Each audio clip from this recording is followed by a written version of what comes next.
Jones High School in Valdosta, Georgia, operates on a scale that resembles a small university rather than a secondary education facility. The campus spans multiple buildings and walkways, accommodating a student population that exceeded 3,000 individuals in 2013.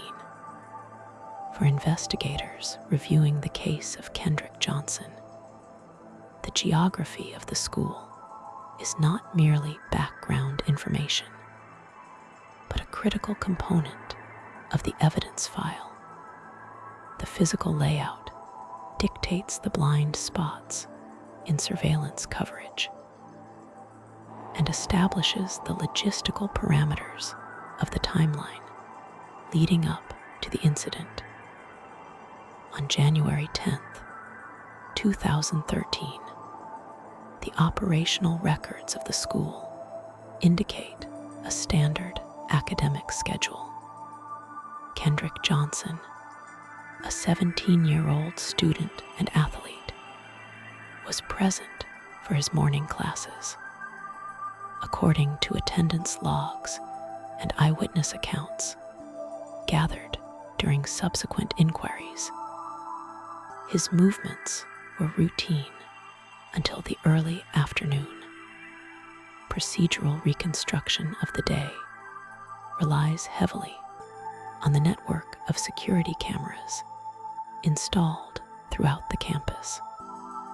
However, investigators noted early in the review process that the surveillance system had limitations. Several cameras were motion activated, creating gaps in the continuity of the footage, and the timestamps on different systems were not perfectly synchronized, requiring later adjustment to establish a linear chronology. The timeline of interest begins shortly after 1 o'clock in the afternoon. At 1:09, camera footage places the student in the main hallway. He was wearing jeans, an orange and white shirt, and carrying a backpack. The footage shows him moving through the crowd during the class change. Evidence logs suggest he was heading toward the area known as the Old Gym. This facility was separate from the newer primary athletic complex and was often used for overflow classes, wrestling practice, and storage. At 1:27 in the afternoon, a camera positioned near the entrance of the Old Gym captured the student entering the facility.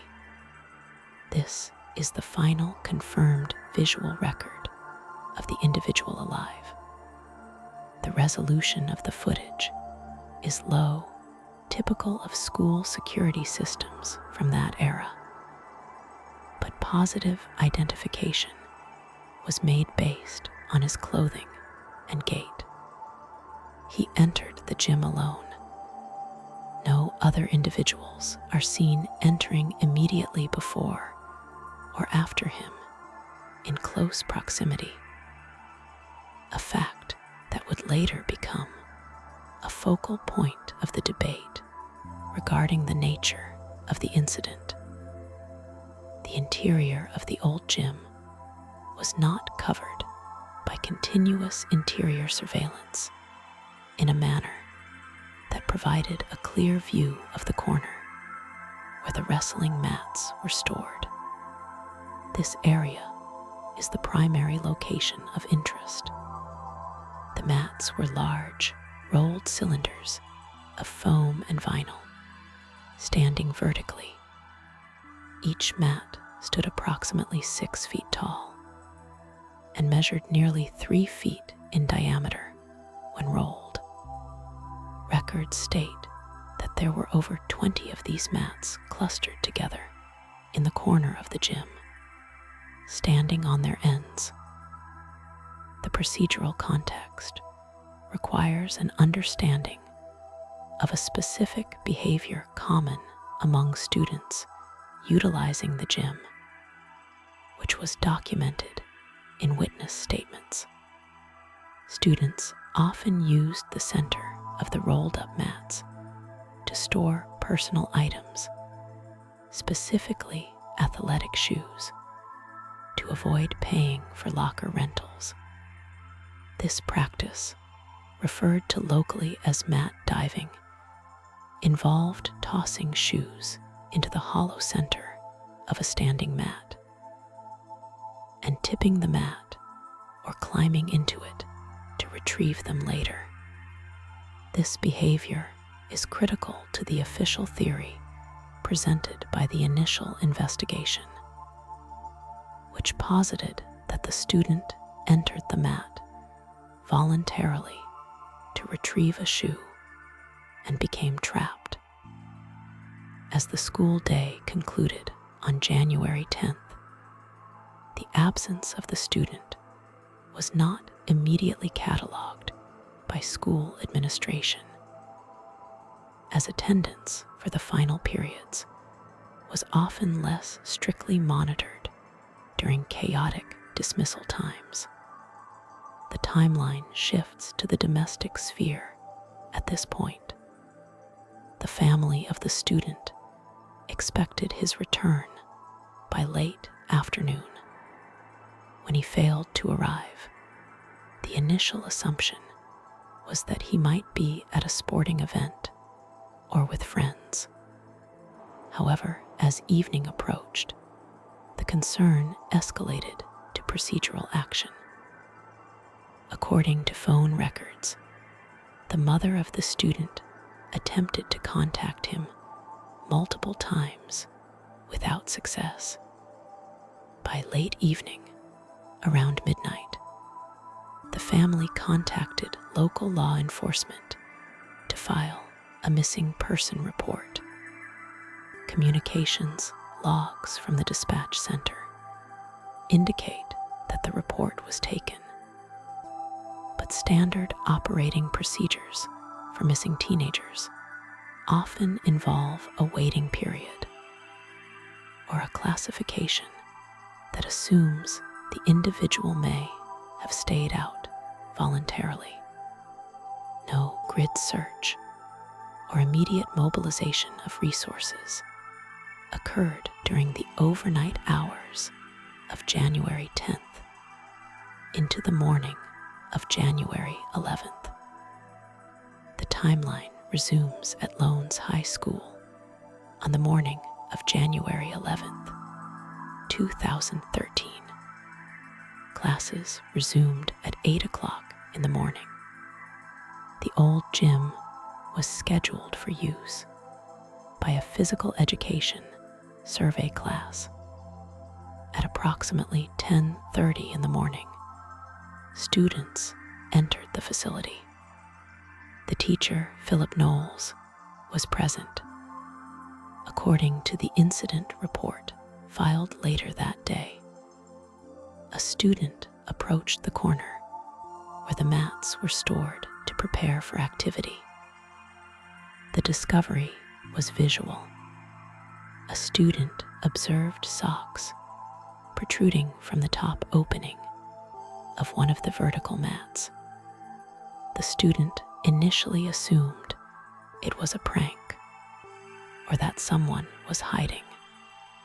Upon closer inspection, the students realized the individual inside was unresponsive. They notified the instructor immediately.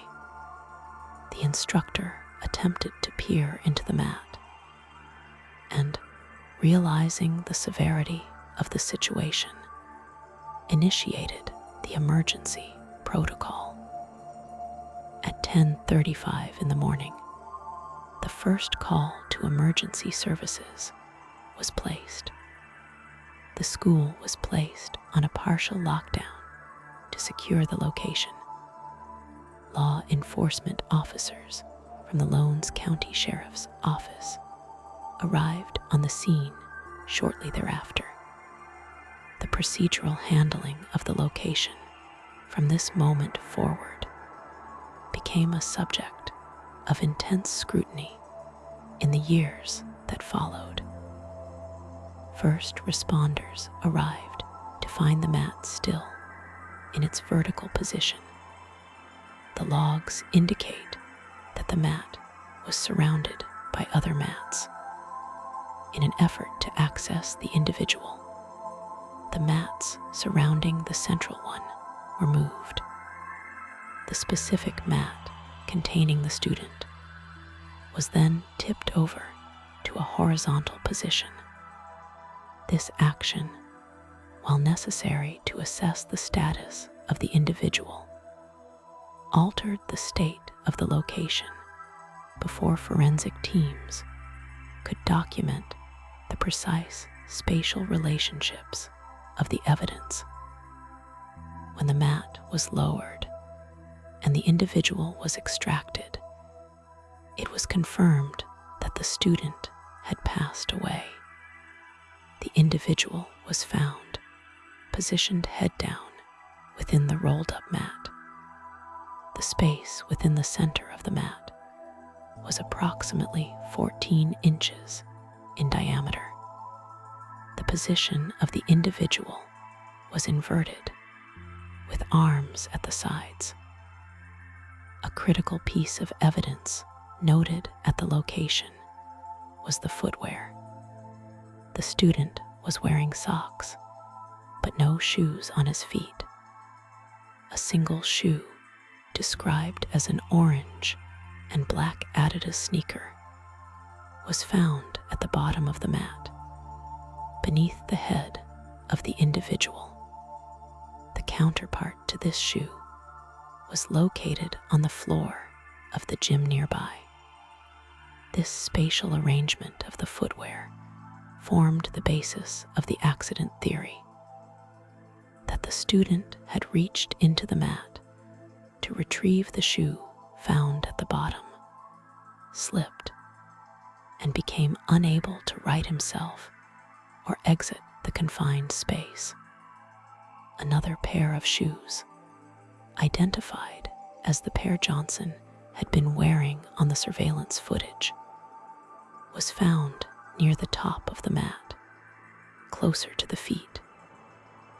Investigators noted the presence of headphones and an MP3 player near the individual. The initial assessment of the location was conducted by the sheriff's office and later the Georgia Bureau of Investigation. The environment was processed, but the designation of the area was a point of conflict. It was initially treated as a death investigation, rather than a criminal investigation involving foul play. This distinction in classification dictated the level of resources deployed. For example, the area was not sealed off with the same rigor as a confirmed criminal location might have been in the initial hours. The coroner arrived at the location to pronounce the individual deceased. The time of passing could not be pinpointed with exact precision, but rigor mortis and lividity suggested that the individual had been in that position for an extended period, consistent with the timeline of his disappearance the previous afternoon. The autopsy was scheduled to determine the specific medical cause of the fatal incident. The procedural narrative complicates here due to the collection of evidence. The clothes worn by the student were examined. There was no sign of a struggle in the surrounding area of the gym, such as overturned benches or scuff marks indicative of a fight, according to the initial police report. However, later analysis by independent parties would question the thoroughness of this initial sweep. Questions arose regarding whether the mats had been rearranged prior to the arrival of the police, or if the student could physically fit into the opening of the mat without assistance or force, given his shoulder width relative to the diameter of the roll. The investigation relied heavily on the absence of external trauma noted during the preliminary visual inspection at the gym. The responding officers did not observe blunt force injuries or wounds consistent with a weapon. The working theory remained positional asphyxia, a condition where the position of the body prevents adequate breathing. As the news of the discovery spread, the context of the investigation shifted from a local missing person case to a matter of significant public interest. The timeline of the surveillance video became the primary document of record. Investigators scrutinized the footage from all 35 cameras in the school. They looked for anyone following the student, anyone carrying large objects, or any unusual group movement near the gym. Records indicate that while the cameras captured students entering and exiting the gym for classes, there was a gap in the footage directly covering the mat area. Furthermore, the motion-activated nature of the cameras meant that long periods of stillness resulted in unrecorded time. This technological limitation created a permanent blind spot in the narrative of the afternoon of January 10th. On January 14th, 2013, the Georgia Bureau of Investigation conducting the autopsy released their findings. The state medical examiner ruled that the cause of death was accidental positional asphyxia. The report detailed that being inverted in a confined space for an extended period resulted in blood pooling in the upper extremities and head, eventually leading to a loss of consciousness and subsequent cardiac arrest. The toxicology report returned negative results for narcotics or alcohol. Based on these medical findings and the lack of physical evidence indicating a second party at the scene, the sheriff's office moved to close the case, ruling it a tragic accident. However, the procedural handling of the physical evidence raised immediate questions. During the initial processing of the gymnasium, the clothes worn by the individual and the mat itself were not treated as part of a criminal inquiry. The mat was returned to the school, and the clothing was reportedly discarded or mishandled due to biological contamination, a breach of standard chain of custody protocols for a death investigation. This failure to preserve the primary context of the event limited future forensic testing. The conclusion reached by the state was challenged 6 months later. In June 2013, the family secured a court order to exhume the individual for a second, independent autopsy. This examination was conducted by a private pathologist, Dr. William Anderson. The findings of this second report sharply contradicted the state's conclusion. The private pathologist reported detecting hemorrhaging on the right side of the neck, suggesting a distinct impact injury. This report concluded that the death was the result of non-accidental blunt force trauma. During this second examination, a significant procedural anomaly regarding the handling of the individual after the first autopsy was discovered.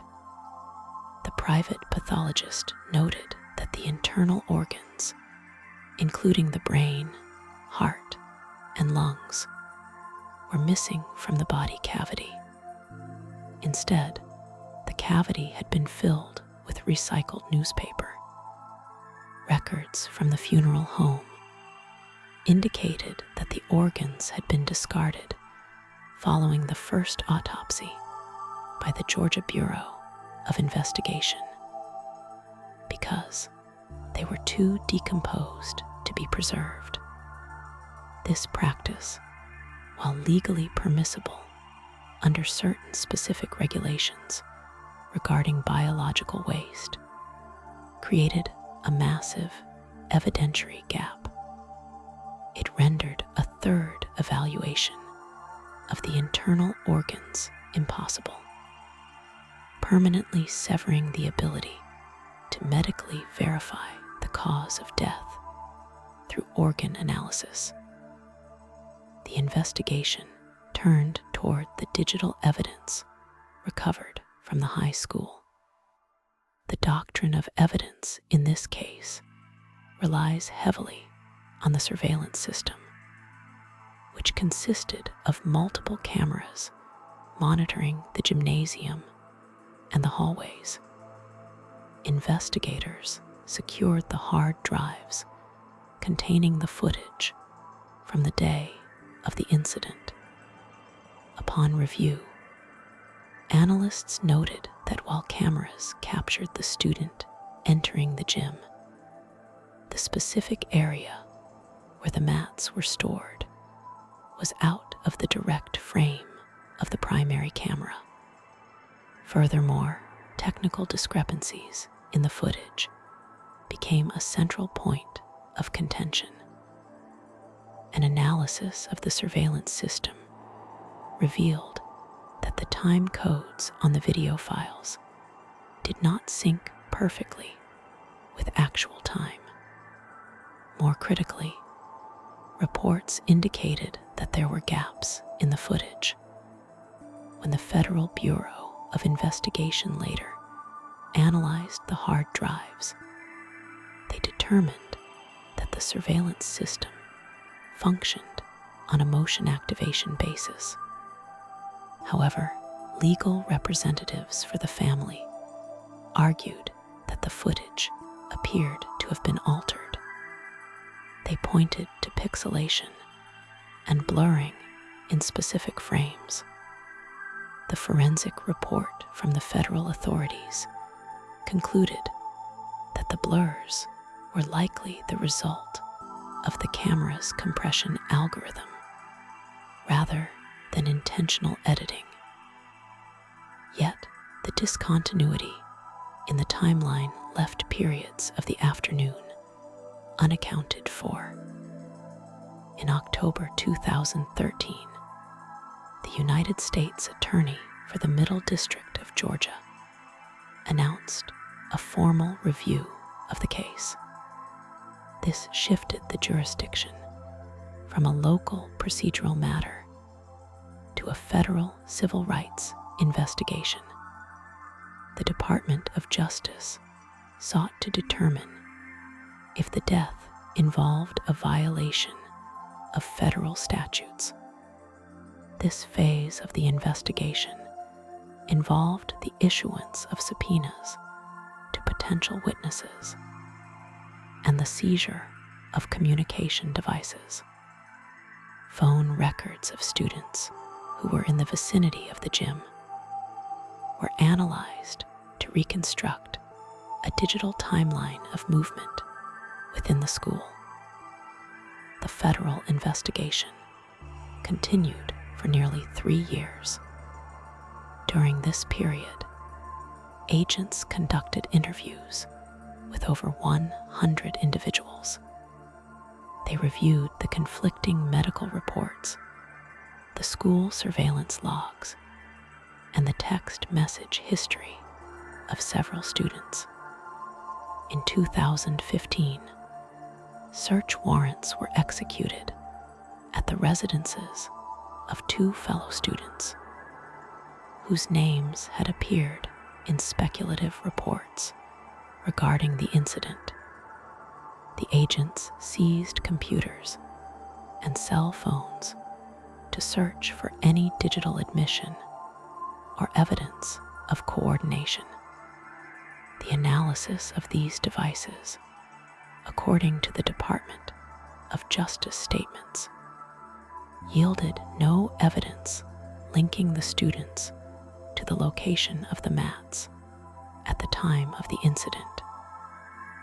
Forensic video analysts spent hundreds of hours synchronizing the camera feeds to account for the time drift.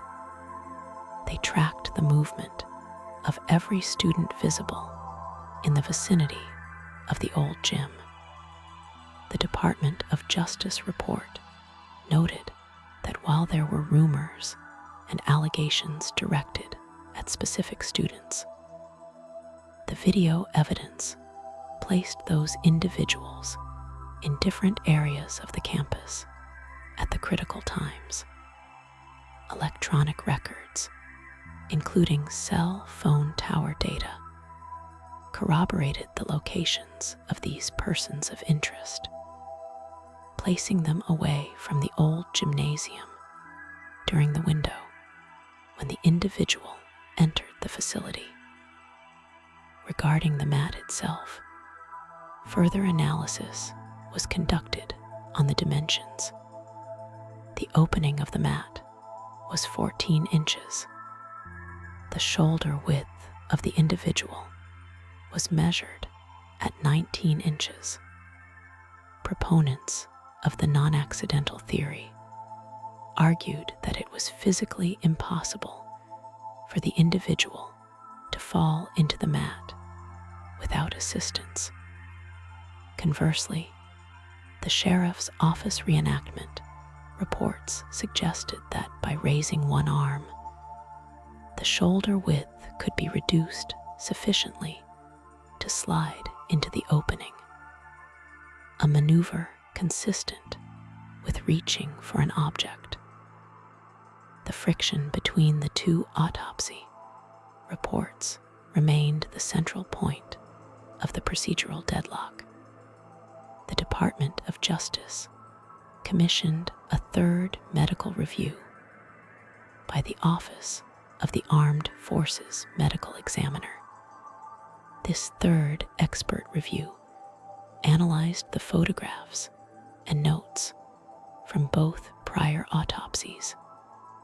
The federal review found that the initial finding of positional asphyxia was more consistent with the available medical evidence than the finding of blunt force trauma. The federal experts noted that the skin discoloration and internal fluid accumulation cited as trauma in the 2nd report were likely artifacts of decomposition and the inverted position of the individual rather than evidence of an impact. On June 20th, 2016, the Department of Justice released a statement concluding their investigation. The report stated that after an exhaustive review of the facts, there was insufficient evidence to prove beyond a reasonable doubt that a federal crime had occurred. The federal authorities could not bridge the gap between the suspicion of foul play and the high burden of proof required for federal charges. They noted that the medical evidence was contradictory and that the video evidence, while imperfect, did not capture an assault. The case was officially closed at the federal level, returning the status of the investigation to the local authorities. The aftermath continued to churn through civil litigation. The family filed suits alleging negligence and cover-ups against the school board and local law enforcement. These legal filings generated thousands of pages of depositions. In these transcripts, school officials testified regarding the access policies for the gym and the maintenance of the surveillance equipment. The depositions revealed that the camera system was known to be outdated and that the motion sensors were often unreliable. This testimony reinforced the narrative of a procedural failure in securing the safety of the location, regardless of the intent. In a rare procedural move, the investigation was reopened by the Lowndes County Sheriff's Office in March 2021. The sheriff, who had not been in office during the initial 2013 incident, requested the release of the federal files that had been sealed during the Department of Justice investigation. He stated his intention to conduct a final, comprehensive review of every document, witness statement, and forensic report generated over the preceding 8 years. This review process involved analyzing 17 boxes of materials. The objective was to determine if any overlooked detail could reconcile the two autopsy findings or explain the anomalies in the timeline. The sheriff's review focused heavily on the initial response logs and the tangible evidence from the scene. Investigators re-examined the notes from the first officers. The reports indicated that when the individual was first discovered, the mat was standing vertically. The sheer size of the mat, standing 6 feet tall, required physical effort to tip over. The timeline established that the gym was used for a class shortly after the student entered. Yet, no one reported seeing the student or noticing the mat moving. Investigators also revisited the shoe evidence. The orange and black athletic shoes were a size widely available. The pair at the bottom of the mat belonged to the individual. The pair on the floor did not. The ownership of the second pair was traced to another student who shared the gym locker, confirming the practice of students storing shoes behind or inside mats to avoid locker fees. This corroborated the initial theory that the individual was attempting to retrieve a shared or stored item. After 10 months of re-examination, the sheriff's office released a final synopsis in January 2022. The report spanned 16 pages and systematically addressed the rumors and the evidence regarding the newspaper found in the individual The report confirmed it was a sloppy practice by the funeral home, but not an attempt to conceal evidence by law enforcement. Regarding the surveillance video, the report deferred to the federal analysis that the gaps were technical, not manual deletions. The final section of the 2022 report addressed the conflicting autopsies. The sheriff's investigators consulted with the office of the chief medical examiner. They revisited the photographs of the location and the position of the individual.